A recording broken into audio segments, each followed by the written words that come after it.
যুক্তরাষ্ট্র এবং ইসরায়েলের জাহাজগুলো তারা এই তেল পরিবহন করতে পারবে না। বিশ্বের জ্বালানি তেল পরিবহনের জন্য গুরুত্বপূর্ণ হরমুজ প্রণালী বন্ধ হয়ে যাওয়ায় দেশে, বাংলাদেশে যেমন ভারতে, সব দেশেই জ্বালানি তেল একটা সংকটের মধ্যে পড়েছে। ইরান বিষয়টি পরিষ্কার করেছে। ইরান বলা যায় উদারতা দেখিয়েছে, বলেছে শুধু আমেরিকা এবং ইসরায়েলের কোনো জাহাজ চলাচল করতে পারবে না, এছাড়া অন্য কারোর ক্ষেত্রে কোনো বিধিনিষেধ নেই। চীন উদ্বিগ্ন ছিল, চীনকেও আজকে এই বার্তা দেওয়া হয়েছে। আশা করা যায় যে অন্যান্য জাহাজ চলাচল করবে। এমনিতে বলা হয় 24টা জাহাজ চলাচল করতো আগে, এখন ঝুঁকি নিয়ে 4টা জাহাজ সর্বোচ্চ চলাচল করে বা মানে হরমুজ প্রণালী অতিক্রম করে। তো ইরানের এই ঘোষণার পর আশা করা যায় যে এই জাহাজ চলাচলের সংখ্যাটা বাড়বে।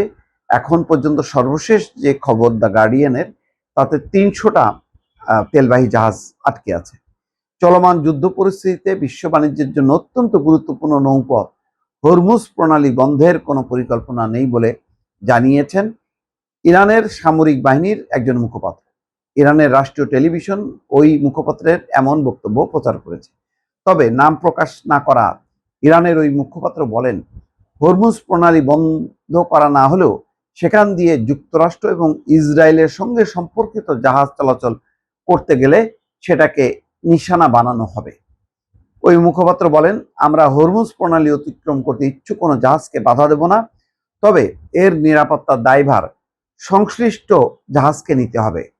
জায়নবাদী সত্তা অর্থাৎ ইসরায়েল এবং যুক্তরাষ্ট্রের সঙ্গে সম্পর্কিত কোনো জাহাজ হরমুজ প্রণালী পার হতে গেলে সেটাকে নিশানা করা হবে, ঘোষণা দিয়েছেন ইরানের ওই মুখপাত্র।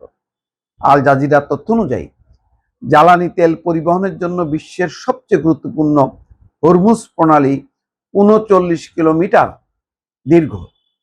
পারস্য সাগর আর ওমান সাগরের মধ্যে সংযোগ তৈরি করেছে এই প্রণালী। বিশ্বের মোট জ্বালানির 1/6 এবং এলএনজির 1/3 এই প্রণালী দিয়ে পরিবহন হয়ে থাকে। ইরানের উপর যুক্তরাষ্ট্র এবং ইসরায়েলের চলমান যৌথ আগ্রাসন এবং তেহরানের পাল্টা জবাবের কারণে বিশ্ব বাণিজ্যের গুরুত্বপূর্ণ এই নৌপথ বর্তমানে কার্যত বন্ধ আছে। রয়টার্সের প্রতিবেদনের তথ্য অনুযায়ী এই পরিস্থিতিতে বিশ্বজুড়ে জ্বালানি সংকট দেখা দিয়েছে এবং সরবরাহের 1/5 বন্ধ হয়ে যেতে বসছে। বিশ্ব জুড়ে জাহাজ চলাচলের তথ্য পর্যালোচনাকারী প্রতিষ্ঠান ভোর্টেক্সার হিসাব অনুযায়ী গত জানুয়ারি থেকে হরমুজ প্রণালী দিয়ে প্রতিদিন গড়ে 24টি জাহাজ চলাচল করত, তবে সংঘাত শুরুর পর 1 মার্চ এর সংখ্যা মাত্র 4-এ নেমে আসে। ভোর্টেক্সা এবং জাহাজ ট্রাকার কেপলারের তথ্য অনুযায়ী বর্তমানে প্রায় 300টি তেলবাহী ট্যাঙ্কার হরমুজ প্রণালীর ভেতরে আটকা পড়ে আছে। যাক, ইরানের এই ঘোষণার পর আশা করা যায় যে বাংলাদেশ সংকট থেকে উত্তরণ ঘটবে এবং যে শঙ্কা তৈরি হচ্ছিল সেটা হয়তো কেটে যাবে। গত সপ্তাহের শুরুর দিকে ইরান সরকার জানিয়েছিল যুক্তরাষ্ট্র, ইসরায়েল এবং ইউরোপীয় দেশ বা তাদের মিত্রদের কোনো জাহাজকে হরমুজ প্রণালী দিয়ে চলাচল করতে দেওয়া হবে না। তবে ওই বিবৃতিতে চীনের ব্যাপারে কিছু করা হয়নি।